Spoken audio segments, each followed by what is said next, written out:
Bonjour, que la paix soit sur vous. Comme vous le savez, depuis un mois, je suis l'objet d'une campagne médiatique. On pourrait dire d'un lynchage médiatique en France et avec les dommages collatéraux de la Belgique et de la Suisse romande, où l'on m'accuse des pires agissements. En fait, on m'accuse de crime puisqu'il s'agit de viol. Alors ce que j'aimerais commencer par dire ici, c'est que je suis totalement innocent de ce dont on m'accuse, mais que je ne vais pas rentrer dans la surenchère médiatique et que je ne vais pas répondre à la vindicte populaire que les médias entretiennent. Ces choses-là ne se discutent pas dans les médias, elles se discutent dans un tribunal, elles se discutent devant un juge et avec des avocats. Et je suis profondément confiant de l'évolution des investigations. Avec le temps de la justice, le temps juridique qui est plus long que le temps médiatique, eh bien nous saurons qui a dit la vérité, qui a menti et qui, au fond, est innocent. Et donc c'est avec beaucoup de sérénité que je fais face à ces accusations et à cette atmosphère aujourd'hui qui est un peu irrationnelle et dont on a l'impression que tout y devient permis. J'aimerais dire aussi que, parce que je l'ai lu sur des réseaux sociaux ici et là, que je ne pense pas en fait qu'il s'agisse d'un complot. C'est vrai qu'on avait entendu Jean-Claude Elfassi ou qu'on avait entendu Matmati ou même Gilles Kepel des mois auparavant. Certains cherchaient des témoignages, d'autres proposaient de l'argent. Matmati proposait jusqu'à 3 000 € pour des témoignages. Donc quelque chose était là, était dans l'air. On me visait, on m'avait dans le collimateur. Mais ça, je l'ai toujours su, ce n'était pas nouveau. Je pense qu'en fait, c'est dans le climat de l'affaire Weinstein, une femme qui tout à coup livre un nom, et puis ceux qui m'ont toujours eu dans leur viseur, ceux dont j'étais l'ennemi, y ont vu une aubaine extraordinaire et s'y sont jetés tête baissée en pensant, voilà, on va le finir. On va le finir, ce sont des mots qu'on a lus sur Twitter, ce sont des mots qu'on a lus sur Facebook, il faut le finir, Tariq Ramadan. Et donc, c'était une aubaine qui s'était présentée à eux. Ce qui est tout à fait étonnant, c'est que pas un journaliste en France, de Marianne à Mediapart, en passant par Le Monde ou par Le Nouvel Observateur, s'est arrêté en se disant, mais qui est cette femme? Il faut quand même qu'on vérifie qui elle est, d'où viennent ces accusations-là. Et ça, c'est tout à fait sidérant. On l'aurait fait pour n'importe qui, on l'a fait dans d'autres affaires et pour d'autres personnes. Là, comme je suis le diable, la parole qui m'accuse est forcément la parole de l'ange, une parole d'évangile. C'est malheureux parce qu'on n'en arrive même pas à se rendre compte que sur 3 dépositions, elle a 3 versions différentes. On ne sait rien de sa vie et si on avait le minimum d'investigation, eh bien on se rendrait compte que les témoignages, les récidives, la situation personnelle sont tout à fait parlantes. Je parle même de la première personne. Et puis quant à la deuxième, le caractère totalement invraisemblable et illogique de ce qui est avancé de mes agissements n'est même pas mis en évidence. Parole d'évangile encore.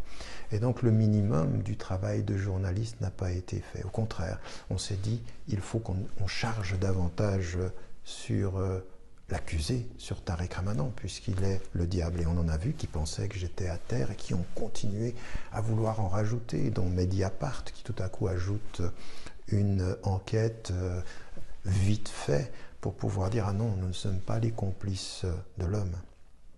Vous savez, en France, on a eu des personnes qui sont le symbole d'une certaine dignité intellectuelle. Zola avait pris la plume pour défendre l'honneur de la France et de la justice. Mais on ne s'improvise pas Zola, et n'est pas Zola qui veut. Certains vont prendre la plume pour sauver leur nom, leur personne, voire leur journal. C'est ainsi. Il faut prendre acte avec tristesse, mais en continuant sa route. Et ce que j'aimerais mettre en évidence de ce point de vue-là, c'est qu'on a voulu, en même temps, en chargeant, donner une image de ma personne qui était celle d'un fou, en fait, de quelqu'un de totalement déséquilibré. Et puis, sur 30 ans de ma vie, je l'aurais été 2 fois, et qu'en France, toute ma vie, à l'extérieur, partout, dans le monde anglophone, dans le monde en Afrique, personne, pas de témoignage, rien du tout. Donc je suis géographiquement fou, géographiquement déséquilibré, linguistiquement même, puisque c'est en français que les choses se passent. Tout à fait étonnant quand même que personne ne soit alerté par cela. Mais nous attendrons. le temps de la justice et le temps de la vérité. Ce qui est le deuxième point général de mon intervention est aussi comment le fait s'est déplacé. Cette affaire-là n'a rien à voir avec l'islam, mais comment elle s'est déplacée avec l'islam. Même ceux qui disent que ça n'a rien à voir avec l'islam, ils l'ont islamisé comme si je représentais l'islam, une affaire privée qui était finalement l'islam. Et c'était l'idée, cet homme qui a de tels agissements rend de ses idées totalement inacceptables. Et puis, déjà, on ne les entendait pas. J'ai toujours regretté la surdité en France. Et bien, tout à coup, là, forcément, ça disqualifie une pensée. Mais au nom de quoi? Et finalement, on a joué l'antisémitisme contre l'islamophobie et une parole de l'islam. Et on en est arrivé à un débat totalement hystérique, totalement insensé, où l'irrationnel le dispute... excusez-moi, à la bêtise parfois d'un certain nombre de propos. Et cela, ça montre bien l'état de la France, c'est-à-dire que ça a été pratiquement presque un prétexte pour déplacer les choses. Et non seulement les journalistes l'ont fait, mais les politiques s'y sont engagés, avec Manuel Valls qui se voyait confirmé dans ce qu'il avait toujours dit, et en reprochant à Mediapart d'avoir su et de l'avoir pas dit. Mais en fait, Valls, il était Premier ministre, il était ministre de l'Intérieur, comme avant lui Sarkozy, qui voulait me pulvériser. Ils auraient dû savoir. C'est eux qui étaient... J'ai toujours été surveillé en France et ils ne le savaient pas. Donc c'est le journaliste qui doit savoir, et celui qui s'occupe des renseignements généraux et des affaires intérieures ne le savait pas. Il ne le savait pas parce que ça n'existait pas, mais il aurait dû lui-même le savoir, donc il est peut-être même plus coupable. Ou alors, il y a un vrai problème avec la sécurité en France, et les citoyens ordinaires devraient se poser des questions sur l'état des renseignements, si tel était le cas. Mais encore une fois, on voit bien la surenchère et le prétexte.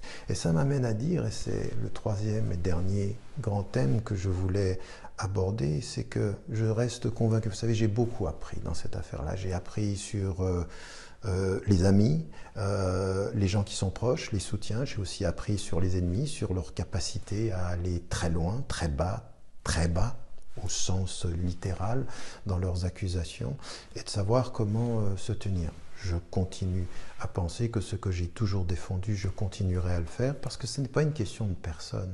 C'est au-delà de ce que je représente et de ce que je suis. C'est une question d'un message et d'un engagement, presque d'une vision pour l'avenir. Alors, celle que j'ai toujours eue, la défense des femmes, la défense de leurs droits, l'égalité sociale, la lutte contre la violence, contre les mariages forcés, contre le droit au divorce, le droit en l'occurrence de pouvoir porter plainte quand il y a violence ou harcèlement, viol, c'est un combat que j'ai toujours mené, que je continuerai à mener. La deuxième des choses que j'aimerais aussi partager avec vous et qui dans le prolongement de ceci, c'est que à tous ceux qui ont pu répondre pour me défendre avec de l'insulte ou avec... Non, nous n'entrons pas dans cela. L'insulte, ça ne peut pas être. La menace, le rejet, ça ne doit pas être notre façon de réagir à tout ceci. Il faut apaiser les choses. Il faut un débat qui soit un débat de fond, apaisé, sérieux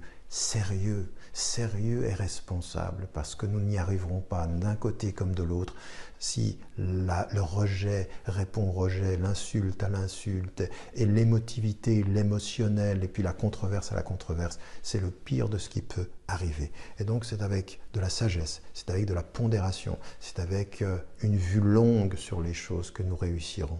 Et ça m'amène à dire que ce à quoi je me suis toujours engagé depuis tellement d'années, sur cette façon de dire, nous sommes citoyens, nous devons et nous allons arriver à faire en sorte de pouvoir vivre ensemble, de construire l'avenir ensemble. Parce que le plus important, ce n'est pas d'où tu viens, c'est où nous allons ensemble. Et que nos différences religieuses, qu'on soit athée, qu'on soit agnostique, qu'on soit hindou, bouddhiste, juif, chrétien, musulman, ou quel que soit notre sentiment d'appartenance, il faut que nous construisions la société plurielle. Alors cette affaire-là, elle me conforte dans l'idée qu'il faut continuer, que la route est longue encore.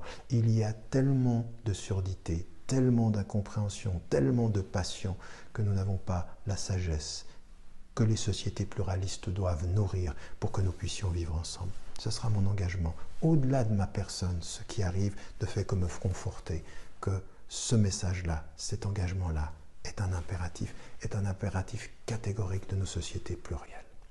Voilà. Je vous demande et je vous rappelle de ne pas oublier de dire à ceux que vous aimez que vous les aimez. Cette vie est fragile. À bientôt, s'il plaît à Dieu, et que la paix vous accompagne.